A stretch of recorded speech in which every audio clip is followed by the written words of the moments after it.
Hi. So it's barely 24 hours to go for the crucial third test between England and India to start at the iconic Lord's Cricket Ground.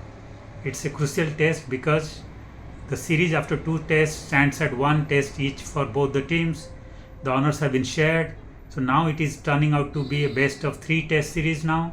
Whoever wins the first test of those three tests remaining, that is at the Lord's ground, will have a huge boost because the other team has to win the balance two tests back to back to win the series. So yes, on that count it will be a crucial test. But then who has the real psychological advantage? Who has the mental advantage? Who is right now the favorite? It's very difficult to make out cricketing wise. Yes, logically and technically, based on the performance in the last test, India looks the clear favorite. And the reason for that is that things have changed so drastically between the first test and the second test. As they say in sports, 7 days or a week is too long a time, and that's what exactly happened.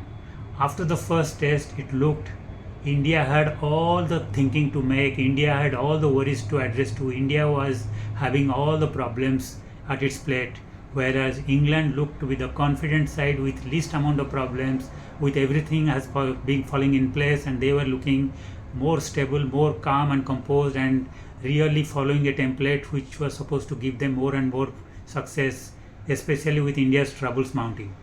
Because India didn't have an answer why it had such a poor fielding effort in the first test and why so many catches were dropped. India didn't have an answer about why such glaring and such blatant way they lost the wickets in both the innings to have such mammoth and monumental batting collapses for 7 for 41 and 6 for 31 in both the innings. They didn't have an answer why they chose a playing 11 which was so skewed, which was bereft of so much cricketing logic, and also they had no answer how to handle bowling to the English batters playing baseball cricket once Bumrah was out of the equation or Bumrah was not bowling. So they had no answers to that, and then things became much worse when they decided that they would give that much needed break to Bumrah for workload management and for giving him the rest after the first test, especially after losing that first test for the second test, which was again a bizarre decision because you would believe that there was 7 to 8 days gap between the two tests, and India had lost the test, and giving rest that time to Bumrah didn't make much sense, because if India would have lost, then India would have gone behind 2-0, and then bringing back Bumrah in the third test at Lord's would not have make much sense, because it would have been such a big uphill task for India to come back from two matches down to win the series. But then the management took that decision, and then they had to address everything on the playing field. And my boy, they really addressed it so fantastically, so brilliantly, because you have to give them the credit where it is due. They again came with a little bizarre playing 11. They refused to bring in Kuldeep, where your biggest match winning bowler, especially once your number one match winning bowler Bumrah was out. They didn't bring in the second most important match winning bowler in Kuldeep. They refused to take him. They instead brought in Washington Sundar, mostly because of his batting, because of their obsession to extend the batting up to number 8. So they brought in Washington Sundar. They again made the batting more strengthened by bringing in Nitish Kumar Reddy instead of Shardul Thakur. Though Shardul Thakur had not been effective with his bowling or batting in the first test, but he is more a bowling all-rounder than a batting all-rounder like Nitish Reddy. So India had some bizarre changes for which it was criticized, it was slammed. But then it doesn't matter whether it's logical or whether it is correct or not. If the results are delivered, then you have to give credit. And credit to the team management of Gautam Gambhir and Shubman Gill, that whichever players they played in the second test, they all clicked, they all contributed one way or the other, and then you have to give them the credit because they delivered the result even in the absence of Bumrah. So they addressed everything on the playing field, in the ground. The batting collapse was ruled out, and Shubman Gill took the initiative to give them that stability and stayed a much bigger iconic innings of 269 to avoid any scope of a batting collapse, and took India to a total where India could only win or draw. There is no chance of India losing once again. Then the bowlers they brought in, especially Akashdeep as a change bowler for Bumrah. He was fantastic, he was brilliant, and he changed the course of the game in both the innings to a great extent, especially in the second innings, by taking 10 wickets in the match and 6 in the second innings. So his inclusion was a master stroke. Resting Bumrah didn't cost India at all. India didn't feel the absence because of the brilliant bowling by Siraj as the leader of the pack in Bumrah's absence in the first innings, and also good support by him in the second innings to Akashdeep. And then Washington Sundar contributed with his batting in the first innings to avoid any batting collapse, and also they had superb supporting role by the other bowlers, and also fantastic batting once again by the batters in the top order.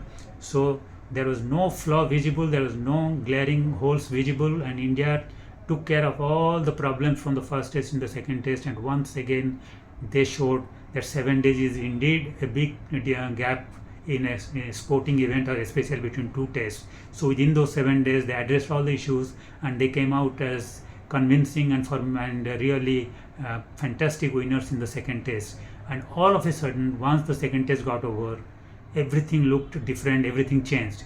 Now it was India which looked so confident, so comfortable, without any worry going into the third test at Lords. At the same time, it was England which began to look like the team under turmoil, under pressure, under panic, because they were not sure about their fast ball approach, they were not sure about the flat pitches which they thought was going to give them a win every time, because they could chase down any total in the fourth innings.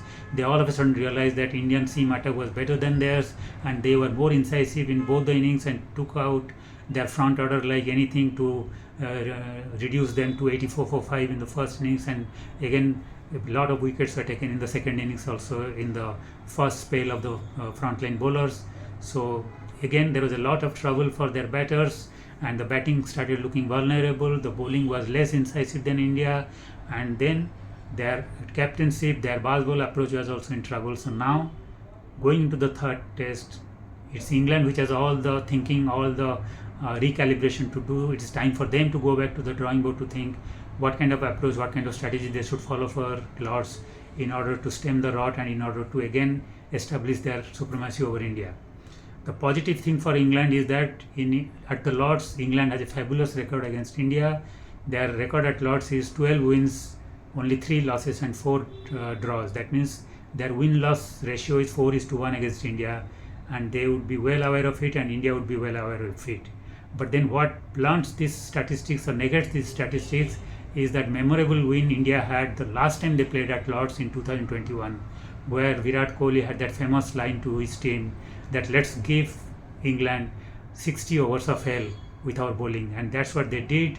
At one time, after conceding a lead of 27 runs in the first innings, India were 208 for 8, only 181 runs ahead, and they were staring at defeat, because if at that time they would have folded up early, there was a probability that England could have chased down. But then in that test, Shami and Bumrah played an iconic batting partnership. They delivered of 89 runs to take the team to 298 for 8. By that time, India was more or less safe because the lead had climbed to 271, and then that was good enough for them to declare at that time. And then they declared, and they gave 60 overs to the bowlers, but the bowlers didn't need even 60 overs. The fantastic foursome pace attack with Bumrah, Siraj, Shami and Ishant Sharma, they just bundled out England in no time in 51.2 overs for 120 runs, and they showed that India had the seam attack to bundle out that English team on slightly helpful condition anywhere, and that created panic in the English attack, and that helped India to register an iconic and famous victory at the famous Lord's Ground, the historic Lord's Ground. So that is the kind of experience India will try to remember. That is the kind of memory that India will be carrying, and that would give a lot of confidence, especially after one such memorable victory thanks to their seamers at the Edgbaston, where India registered their first ever win at Edgbaston barely a week back.